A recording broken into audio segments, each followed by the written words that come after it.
ಅಪ್ಪಾಜಿಯವರು ಇವತ್ತು ಏನು ನಮ್ಮ ಬಡವರಿಗೆ, ದೀನ ದಲಿತರಿಗೆ ಗಂಗಾ ಕಲ್ಯಾಣವನ್ನು ಕೊಟ್ಟಂತ ಏಕೈಕ ಮುಖ್ಯಮಂತ್ರಿ ಆಗಿದ್ರು ದೇವೇಗೌಡ ಅಪ್ಪಾಜಿಯವರು. ಪ್ರತಿಯೊಬ್ಬರೂ ಕೂಡ ಸಮಪಾಲು ಅಂತಕ್ಕಂಥ ಏನು ಬಾಬಾ ಸಾಹೇಬ್ ಅಂಬೇಡ್ಕರ್ ಅವರ ಅನುಯಾಯಿಯಾಗಿ ಅವರು ಕೊಟ್ಟಿರ್ತಕ್ಕಂಥ ಪ್ರತಿಯೊಬ್ಬರು ತೋಟವನ್ನು ಮಾಡಲಿ, ತೋಟವನ್ನು ನಿರ್ಮಿಸಿಕೊಂಡು ಅವರು ಉದ್ಧಾರ ಆಗಲಿ ಅಂತಕ್ಕಂಥ ಒಂದು ನಿಟ್ಟಿನಲ್ಲಿ ಮಾಡಿದಂಥ ದೇವೇಗೌಡ ಅಪ್ಪಾಜಿಯವರಿಗೆ ನಾವು ಯಾವತ್ತೂ ಕೂಡ ಚಿರಋಣಿಯಾಗಿರಬೇಕು.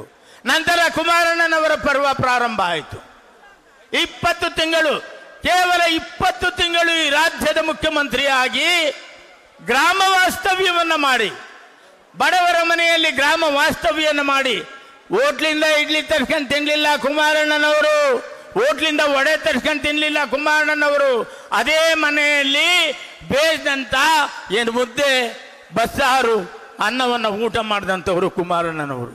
ಇವತ್ತು ಕೂಡ ಬಡವರ ಮನೆಯಲ್ಲಿ ವಾಸ್ತವ್ಯವನ್ನು ಮಾಡಿ ಅಲ್ಲಿರ್ತಕ್ಕಂಥ ಕಷ್ಟ ಕಾರ್ಪಣ್ಯಗಳನ್ನು ಅರಿತು ಸಾರಾಯಿ ನಿಷೇಧ ಇರ್ಬೋದು, ಸೈಕಲ್ ವಿತರಣೆ ಇರ್ಬೋದು, ಲಾಟ್ರಿ ನಿಷೇಧ ಇರ್ಬೋದು, ಮತ್ತು ಎಲ್ಲ ವೃದ್ಧಾಪ್ಯ ವೇತನಗಳನ್ನು ಜಾಸ್ತಿ ಮಾಡಿದಂಥ ಕೀರ್ತಿ ಕುಮಾರಣ್ಣನವರಿಗೆ ಬಂತು 20 ತಿಂಗಳಲ್ಲಿ. ಈ ದೇಶ ಕಂಡಂಥ, ಈ ರಾಜ್ಯ ಕಂಡಂಥ ಅಪರೂಪದ ಮುಖ್ಯಮಂತ್ರಿಯಾಗಿ ಕರ್ನಾಟಕ ರಾಜ್ಯವನ್ನ ಆಳಿದ ಕುಮಾರಣ್ಣನವರನ್ನ ನಾವು ಯಾವತ್ತೂ ಕೂಡ ಮರೆಯಂಗಿಲ್ಲ. ನಂತರ ಇವತ್ತು ಕೇವಲ 14 ತಿಂಗಳು ಮುಖ್ಯಮಂತ್ರಿ ಆದರು.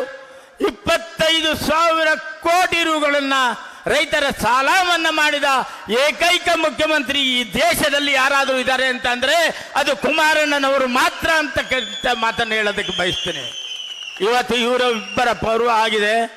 ಇವತ್ತು ಪ್ರಾರಂಭವಾಗಿ ನಮ್ಮ ನಿಖಿಲ್ ಅಣ್ಣನ ಪರ್ವ. ನಿಖಿಲ್ ಅಣ್ಣನ ಪರ್ವ ಇಡೀ ರಾಜ್ಯದಲ್ಲಿ ಪ್ರವಾಸ ಮಾಡಿ ಪ್ರತಿಯೊಬ್ಬರಿಗೂ ಕೂಡ ಜೀವವನ್ನು ತುಂಬತಕ್ಕಂಥ ಕೆಲಸವನ್ನು ಮಾಡಿ ಜಾತ್ಯತೀತ ಜನತಾದಳ ಪಕ್ಷವನ್ನು ಅತಿ ಎತ್ತರಕ್ಕೆ ನಾವು ಮಾಡಬೇಕು ಅಂತಕ್ಕಂಥ ಒಂದು ನಿಟ್ಟಿನಲ್ಲಿ ಕುಮಾರಣ್ಣನವರು ಇವತ್ತು ನಿಖಿಲ್ ಕುಮಾರಣ್ಣನವರು ಪ್ರತಿಯೊಂದು ಕ್ಷೇತ್ರಕ್ಕೂ ಕೂಡ ಭೇಟಿ ಕೊಡ್ತಾ ಇದ್ದಾರೆ. ಪ್ರತಿಯೊಂದು ಕ್ಷೇತ್ರದಲ್ಲೂ ಕೂಡ ಅವರ ಒಂದು ವ್ಯಕ್ತಿತ್ವವನ್ನು ಅವ್ರು ಮಾಡ್ತಕ್ಕಂಥ ಕೆಲಸವನ್ನು, ಅಪ್ಪಾಜಿಯವರು ಮಾಡಿರ್ತಕ್ಕಂಥ ಕೆಲಸವನ್ನು, ತಾತಾಜಿಯವರು ಮಾಡಿರ್ತಕ್ಕಂಥ ಕೆಲಸವನ್ನು ಅವರು ಎತ್ತಿಡಿದು ಇವತ್ತು ನಮ್ಮೆಲ್ಲರೂ ಕೂಡ ಹುರಿದುಂಬಿಸ್ತಾ ಇರ್ತಕ್ಕಂಥವ್ರು ನಿಖಿಲ್ ಕುಮಾರಣ್ಣನವರು. ನಿಖಿಲ್ ಕುಮಾರಣ್ಣನವರು ಇವತ್ತು ಏನೇನು ಕೆಲಸ ಮಾಡ್ತಾ ಇದ್ದಾರೆ ಪ್ರತಿಯೊಂದನ್ನು ನಾವು ನೋಡ್ತಾ ಇದ್ದೀವಿ, ವಾಟ್ಸಾಪ್ನಲ್ಲಿ ಮತ್ತು ಫೇಸ್ಬುಕ್ನಲ್ಲಿ ಪ್ರತಿಯೊಂದರಲ್ಲಿ. ಅವರ ಆಸೆ ಇವತ್ತು ಕೂಡ ಈ ಒಂದು ವಯಸ್ಸಿನಲ್ಲಿ ಇವತ್ತು ಕೂಡ ಅವರು ಬಹಳ ಕಷ್ಟವನ್ನು ಪಟ್ಟು ಪ್ರತಿಯೊಂದು ಕ್ಷೇತ್ರವನ್ನು ಸುತ್ತಿ ಕೆಲಸ ಮಾಡ್ತಿರ್ತಕ್ಕಂಥ ನಮಗೆ ಸ್ವಾಗತಾರ್ಹ. ಕರ್ನಾಟಕ ರಾಜ್ಯದಲ್ಲಿ ಅವರು ಉತ್ತುಂಗದ ಒಂದು ಕೆಲಸಕ್ಕೆ ಏರಲಿ. ಮುಂದೆ ಬರ್ತಕ್ಕಂಥ ದಿನಗಳಲ್ಲಿ ಅವರು ಈ ರಾಜ್ಯದ ಮುಖ್ಯಮಂತ್ರಿ ಆಗ್ತಕ್ಕಂಥ ಒಂದು ಮುಖ್ಯ ವ್ಯಕ್ತಿತ್ವವನ್ನು ಉಳ್ಳವರು. ಆದರೆ ಒಂದು ಮಾತು ಹೇಳಿದ್ರು, ನಾವು ಬರ್ತಕ್ಕಂಥ ಒಂದು ಸಮಯದಲ್ಲಿ ಗಾಡಿನಲ್ಲಿ ಅಪ್ಪಾಜಿಯವರಿಗೆ ಹೇಳಿ ಮುಖ್ಯಮಂತ್ರಿ ಆಗೋದಕ್ಕೆ ನಾನು ಇಲ್ಲಿ ಕೆಲಸ ಮಾಡ್ತೇನೆ ಅಂತಕ್ಕಂಥ ಮಾತನ್ನು ಅವ್ರು ಹೇಳಿದ್ರು. ನಿಜವಾಗ್ಲೂ ಎಷ್ಟು ಖುಷಿ ಆಯಿತು ನಮಗೆ. ಅವರು ಕೂಡ ಮುಂದಿನ ಬಾರಿ ಏನು 3 ಸಾರ್ತಿ ಸೋತ್ಬಿಟ್ಟವ್ರೆ ಅಂತ ಹೇಳ್ಬಿಟ್ಟು ಇವರು ಹೇಳ್ಕೊಂಡಿರ್ಬೋದು. ಕುತಂತ್ರದಿಂದ ಸೋಲಿಸಿತ್ತು ಅವರಿಗೆ, ಬಹಳ ನೋವನ್ನು ಕೊಟ್ಟಿದ್ದಾರೆ ಅವರಿಗೆ. ಹಾಗಾಗಿ ಮುಂದಿನ ದಿನಗಳಲ್ಲಿ ನಮ್ಮ ಜನ, ಕರ್ನಾಟಕ ಜನತೆ ನಿಜವಾಗ್ಲೂ ನಿಮ್ಮ ಕೈಯನ್ನು ಹಿಡಿತಾರೆ.